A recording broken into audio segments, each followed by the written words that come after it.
गुरुदेव प्रभु परम पूज्य राधा गोविंद गोस्वामी गुरु महाराज का भी जन्मदिन है। उसी रथ यात्रा के दिन श्रील प्रभुपाद जी के प्रिय शिष्य, सब प्रिय शिष्य, प्रभुपाद जी सब अपने शिष्य को प्रिय ही मानते थे। उसमें से एक परम पूज्य राधा गोविंद गोस्वामी महाराज जी, उसी दिन जन्म हुआ उनका। कि जहाँ पे जन्म हुआ गुरु महाराज के, उस जिले का नाम है कैमूर जिला। और उस गांव में एक छोटे से लगभग कम से कम 50 और 60 घर होगा। अभी थोड़ा बढ़ गया है, 150-200 होगा। उस समय 50-60 घर था केवल। और वहाँ पे एक छोटे से गांव में जन्म लिए। गुरुरा नाम है, वहाँ से बनारस से 100 किलोमीटर होगा। तो वहाँ पर गुरु महाराज का जन्म हुआ। और जन्म कहाँ हुआ? एक कटहल के वृक्ष के नीचे। कटहल के वृक्ष है, अभी भी है वो वृक्ष, सूख गया है लेकिन अभी भी है वो वृक्ष।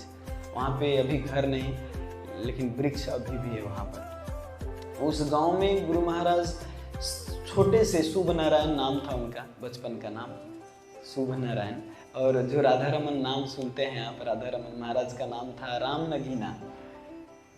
उनका नाम था राम नगीना सिंह और गुरु महाराज का शुभ नारायण सिंह। तो उस छोटे से ही गुरु महाराज का मंडल लेके चलते थे।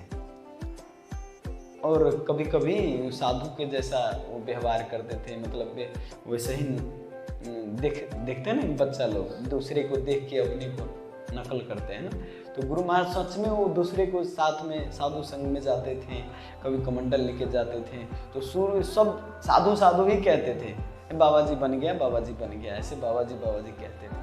लेकिन गुरु महाराज को शुरू से ही बहुत स्पेशल मानते थे। और पता नहीं, शुरू से ही किसी से झगड़ा, किसी से कुछ नहीं, हर समय भगवत चिंतन में ही रहते थे। वास्तव में महापुरुषों की शुरू से ही गुण दिखता है, ज्ञान के लिए आए तो बाद में सेध दें।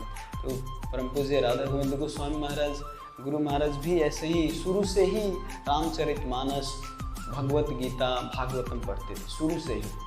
और जो ना आता हो वहाँ के साधु संत से पूछते थे। वहाँ पे एक श्री संप्रदाय के एक संत थे, तो उनसे जाके हर रोज सीखते थे। और जाते थे स्कूल, लेकिन स्कूल जाते थे तो बीच रास्ते में ही इधर निकल जाते थे।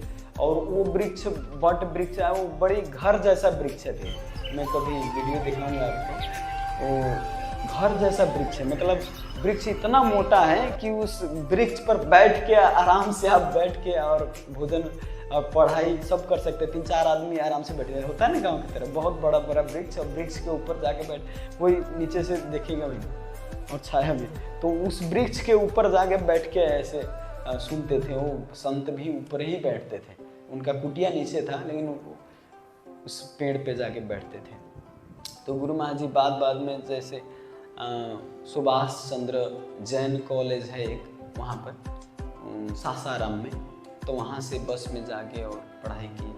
और आश्चर्य की बात है, इसलिए गुरु महाराज जी एक बार क्या हुआ, एग्ज़ाम था उनका।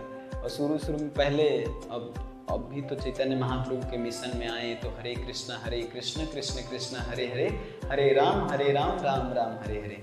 पहले हनुमान प्रसाद पोद्दार जी या जो संप्रदाय के थे, वो हरे राम राम राम से करते थे शुरू जपना। तो गुरु महाराज भी ऐसे ही सुने थे कि ये मंत्र है, तो उस श्री संप्रदाय के व्यक्ति से भी यही मंत्र सीखे थे। और एग्ज़ाम जब हुआ कॉलेज का, तो आश्चर्य की बात है कि एग्ज़ाम में पूरा महामंत्र ही लिख दिए। कोई पेपर में महामंत्र ही लिख दिए।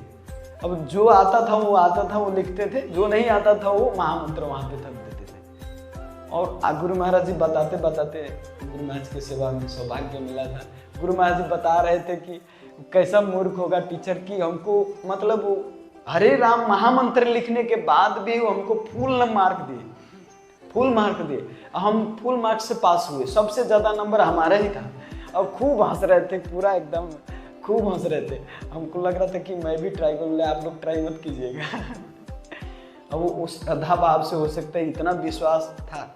जो गुरु महाराज जी कह रहे थे कि वास्तव में महामंत्र पे विश्वास करें तो भगवान सबको पार कर लगाते हैं। सच में महामंत्र से पास हुआ पहला व्यक्ति मैंने देखा गुरु महाराज को, गुरु महाराज को इतना विश्वास था शुरू से ही महामंत्र पर।